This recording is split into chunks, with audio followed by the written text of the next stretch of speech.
नमस्कार मित्रांनो, agrotech फार्म्सच्या YouTube चॅनलमध्ये तुमचं स्वागत आहे। तर आज व्हिडिओ करायचा विषय आहे शेवगा। तर मी जे आहे ना ते गोट्याच्या शेजारी थोडं आपलं रान होतं, जवळपास एक अर्धा एकर असेल। त्या अर्धा एकर जे शिल्लक रान होतं त्याच्यामध्ये आपण घासगवत लावला आणि घासगवत लावल्यानंतर ना त्यातल्या दोन सऱ्या ज्या होत्या त्या दोन सऱ्यांना घासगवत चांगलं आलेलं नाही। मग मी काय केलं, ह्याला डबल काय लावलं नाही, जिथं घासगवत उगवलं नव्हतं त्या ठिकाणी माझ्याकडे शिल्लक शेवग्याचे बियाणे होते घरी। मग बऱ्याच लोकांचं असं म्हणणं आहे किंवा आता ट्रेंड पण आहे की बाबा मोरिंगा पावडर खा, त्यामध्ये काय कॅल्शियम मिळतं तुम्हाला, खूप जास्त आयर्न मिळतं, सगळे मायक्रो जे काही हे असतात न्यूट्रिएंट्स ते सगळे मिळतात। मग माझ्या डोक्यात असं विचार आला की बाबा माणसाला जर मिळत असेल तर त्यातनं जनावराला पण मिळतील। मग मी काय केलं, ह्या ज्या दोन सऱ्या होत्या त्या दोन सऱ्यांना असं आपण कोथिंबीरीची कशी असं एकदम थोडंसं असं चिमटभर किंवा चिमटभरपेक्षा जास्त बियाणं, म्हणजे एका ठिकाणाहून जास्त कोथिंबीर जशी यायला पाहिजे त्या प्रकारे आपण जसं टोचतो बियाणं, त्या प्रकारे शेवग्याचं एका ठिकाणी 3-3, 4-4, 3-3, 4-4 बियाणं असं मी टोचून घेतलं दोन्ही सरीच्या बाजूला।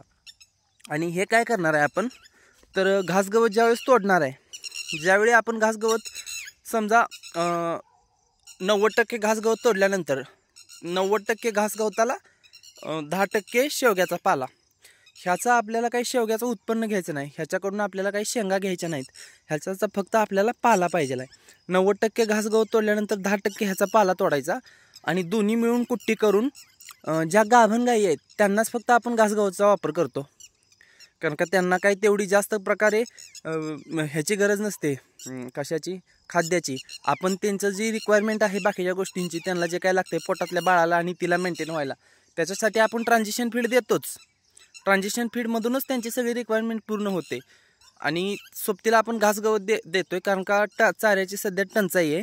मग ते घासगवत आणि हा शेवग्याचा पाला 90 आणि 10% ह्या प्रकारे आपण करून देणार आहे। मग ह्या गोष्टीचा कसा रिझल्ट येतोय हे पण मी तुम्हाला सांगतो।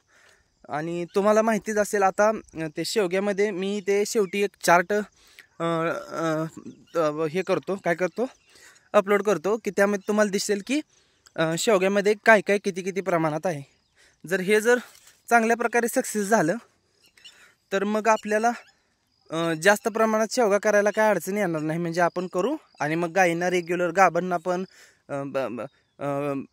दूध देणाऱ्यांना पण किंवा असं सगळ्यांनाच आपण हे चालू करू। हे बघा तुम्ही कशा प्रकारे केले आपण हे एक ही आहे, ह्या ठिकाणी हो का 3 बियाणे आहेत, ह्या ठिकाणी एकच झालाय, ह्या ठिकाणी 2 आहेत ती असं, हे बघा ह्या ठिकाणी 3 आहेत ती, ह्या पद्धतीने 3, 2, 3, कुठे 4 ह्या प्रकारे आपण केलेलं आहे।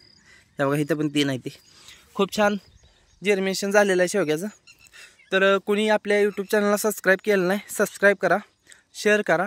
जे काय माझ्या गोट्यावर मी करतो ते सगळं अपलोड करत असतो मी, त्यामुळं शेअर करा आणि थोडासा आम्हाला काय करा, प्रोत्साहन द्या सबस्क्राईब करून। धन्यवाद।